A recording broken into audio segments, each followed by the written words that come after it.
"How dare you refuse my mother's request, you good-for-nothing," my husband yelled, smashing a plate over my head during a family gathering because I refused to give up my apartment to his mother or pay her $1,200 a month. The sound of the plate breaking against my skull was louder than his shouts. Food splattered through my hair, and gravy ran down my neck. For a few seconds, no one moved. His mother clutched her pearl necklace. His sister smiled into her phone, already recording. His cousins stared at their plates. My parents weren't there. They weren't allowed. I rose slowly, my chair nearly dragging across the floor. My head was buzzing, but my hands didn't tremble. I pulled a piece of the saucer from my hair, placed it on the table, and dabbed my shoulder with the back of my hand, looking him straight in the eye. "You have no idea what I'm capable of," I said calmly. Silence fell over the room. Someone turned down the television. Even the ceiling fan was too loud. "Hello everyone. My name is Maya Cole, and I'm 27 years old. For 2 years I was the dutiful wife, cooking, cleaning, smiling, taking pictures, and paying everyone's bills while they called me ungrateful. I bought my apartment before I met him, after working 2 full shifts without any help. His mother calls it family property, but I call it the last thing that connects me to myself." Standing there, with the broth spilled on the floor and food scraps scattered across the table, I finally realized this wasn't a marriage, but a hostile takeover. And I was tired of being the silent accomplice. My husband, Derek, looked at me as if he didn't recognize me. Perhaps he was right. He only knew the version of me he could control. His mother, Gloria, scoffed loudly. "Maya, please don't overreact. Derek barely touched you. Now sit down and sign the papers like a proper daughter-in-law." Her voice echoed around the room. Derek approached him, her jaw clenched. "You're embarrassing my family tonight. You're going to sign over the apartment. You're living in our house now. What's the point of keeping it?" I tilted my head. "Do you mean the apartment I bought, furnished, renovated, and paid taxes on before you even existed in my life?" His sister laughed from the sofa, saying, "Girl, stop pretending you're rich. This little apartment won't save you." I turned to her and said, "He saved me once. And he will save me again." Gloria slammed her hand on the table, saying, "We raised you better than this. A wife shares everything." I said, "You didn't raise me, you can barely tolerate me." Derek grabbed my wrist and said, "You think you're being brave now? You'll apologize tomorrow morning." She freed my wrist. "No, you won't see me tomorrow morning." Silence fell. His cousins exchanged bewildered glances. "What do you mean?" his aunt whispered. Gloria rolled her eyes. "It doesn't mean anything. It's just talk." But Derek looked at me intently, and something crossed his face. Fear. Because he finally understood the truth. I wasn't threatening them. I was announcing the date of their surrender. I walked past Derek, past the table, past every stunned face in that stuffy living room. No one dared stop me. Not because they respected me, but because they didn't know which version of me they had just awakened. In the hallway, I grabbed my bag. I heard Gloria whisper behind me, "She's playing games. She'll be back before breakfast." Then her voice came, sharp and angry. "Maya, don't you dare leave through that door. We haven't finished talking yet." I turned around slowly. "Oh, we're done, Derek. You just don't realize it yet." His jaw tightened. "You're emotional." I said, "No, I'm planning strategically." He blinked, confused, annoyed, threatening. I wiped the gravy stain from my cheek and threw it to the ground. "You wanted my apartment. You wanted my money. You wanted control." I moved closer, lowering my voice. "Then you should have known who owned the house you live in." Gloria snorted. "My dear, this house is registered in my son's name." She smiled. "That's what you think." They froze in place. Derek's cousin whispered, "Wait, what do you mean?" Derek stepped towards me, but his self-confidence wavered. "Maya, what are you talking about?" I leaned towards you, my voice as quiet as ice. "When we got married, your credit rating was 520. You were drowning in debt. Your loan applications were constantly being rejected." I tapped my temples. "Do you remember who signed the mortgage? Who was the primary owner? Who was the legal owner?" Her face was pale. Gloria choked. "You're lying." I shook my head in denial. "No, I'm the one who saved you. I bought this house with my own money. I let you put your name second out of kindness." The room erupted with whispers. Derek's lips trembled. "Maya, we can talk about this." I opened the door. I said, "No, you can talk to the evacuation notice." The cold night air stung my face as I stepped outside, finally able to breathe for the first time in months. I didn't rush. I didn't cry. I didn't even look back. Inside, voices rose. Gloria screamed, "You let her buy the house? Are you crazy?" Derek shouted, "It's our house." "You wouldn't dare," someone whispered. "She just did." The door slammed shut behind me. I walked to my car, unlocked it, and sat inside, my hands firmly on the steering wheel. My mind wasn't at peace. It was racing. For 2 years, I'd been paying every mortgage installment, every bill, every grocery purchase, every repair. The Derek family had treated me like a walking ATM. And I'd let them because I thought marriage meant patience. Now it meant paperwork. I started the car and drove straight to the one person who never let me down, my grandmother Iris. The porch light was still on when I arrived. She opened the door, glanced at me, and said just one word. Tell me what they did. And so I did. Every dish, every insult, every demand for money, every attempt to force me to give up my apartment. My grandmother wasn't surprised. She didn't judge me. She just listened. When I finished, I went to the kitchen drawer, took out a thick file, and placed it in my hand. She said, I've been waiting for the day you finally stop trying to please people who don't deserve you. Inside this file is everything you need. I opened it slowly. Bank statements, home ownership documents, copies of a marriage certificate, screenshots I'd gathered from a family chat, and a bright yellow sticky note at the top. Eviction proceedings begin here. I looked at it. The grandmother smiled the smile of a woman tired of pretending to be kind. It's time, she said. Reclaim your life. I didn't sleep that night. I sat at my grandmother Iris's kitchen table, sipping a cup of chamomile tea, the evacuation file open in front of me like a battle map. My grandmother sat opposite me knitting, calm as a commander watching her soldiers prepare. You know what? She said without raising her head. Derek's mother has been bragging for months. She told the neighbors that you'll eventually give them the apartment because you know your place. I slowly exhaled a deep breath. She thinks that owning me is her inherent right. The grandmother smiled slyly. She's about to learn that ownership requires receipts. By morning, everything was ready.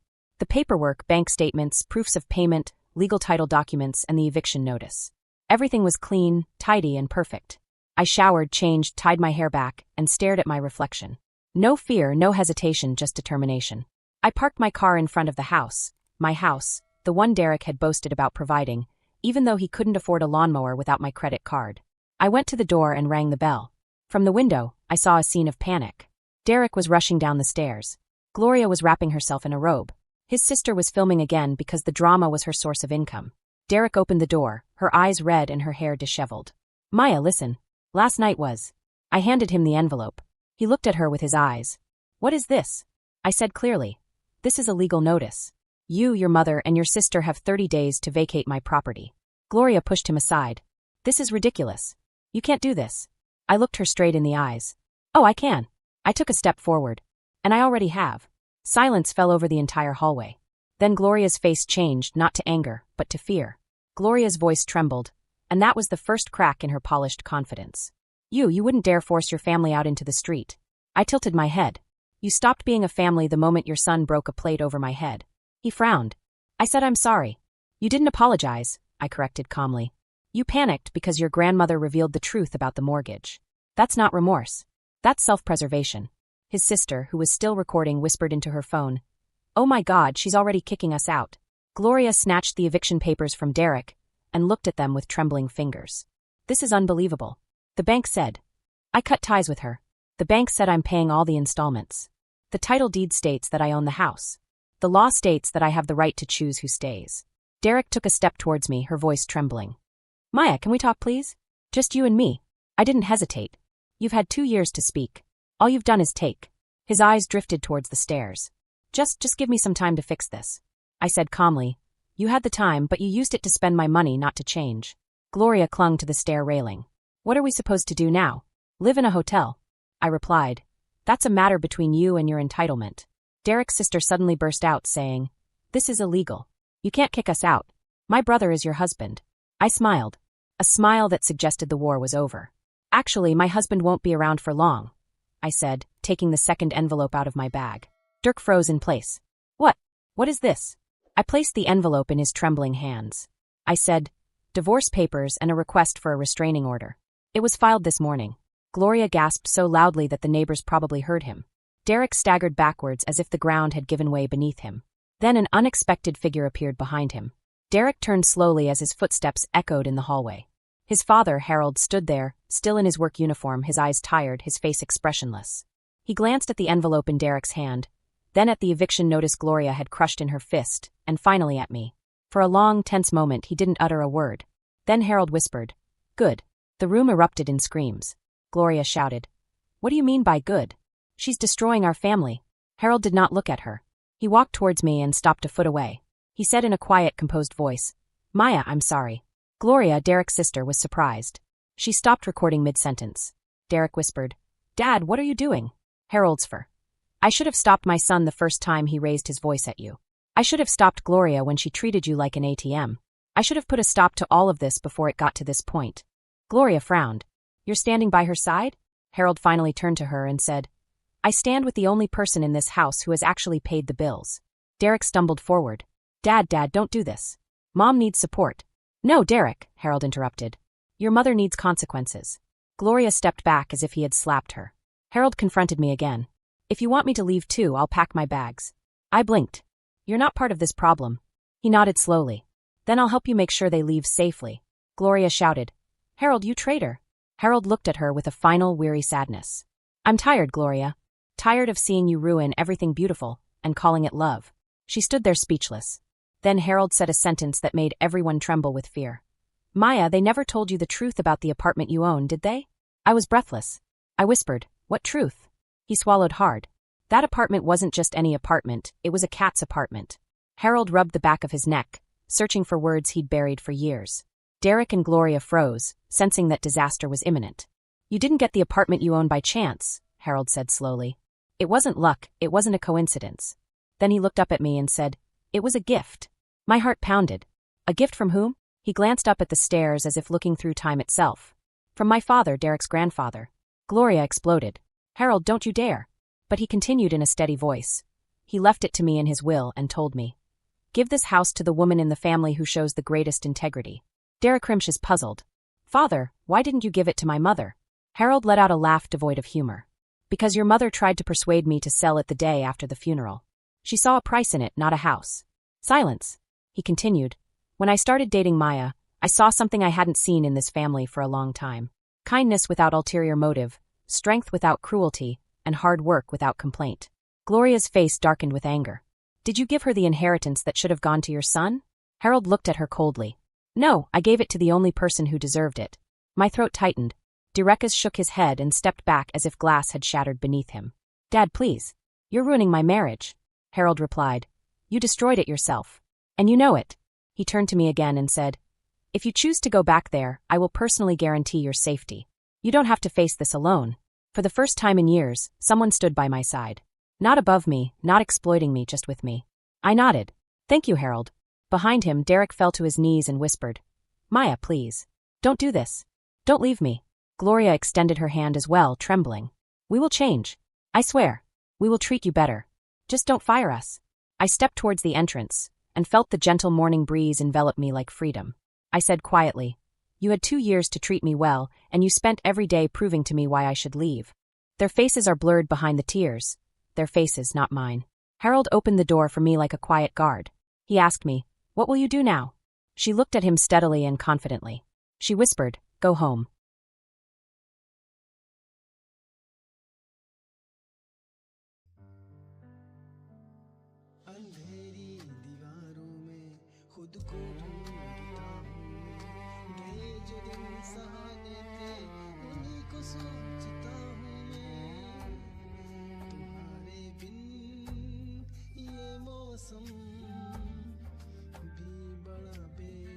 सर्द लगता है दिल का हर एक कोना अब बहुत ही दूर बढ़ता है अंधेरी दीवारों में खुद को ढूंढता हूँ मैं ये जो दिन सुहाने थे उन्हीं को सोचता हूँ मैं तुम्हारे बिन ये मौसम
सितारों से भी पूछता है पता तेरा कहाँ होगा, मगर खामोश है दुनिया, कहाँ मेरा जहाँ होगा।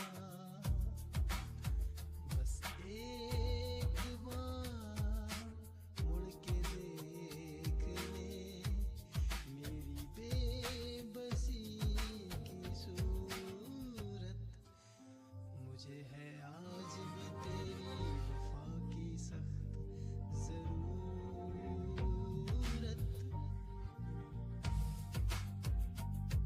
साए मेरे तन्हा सफर बस रह गया दर्द का असर, साए मेरे तन्हा सफर बस रह गया दर्द का असर, दर्द का असर।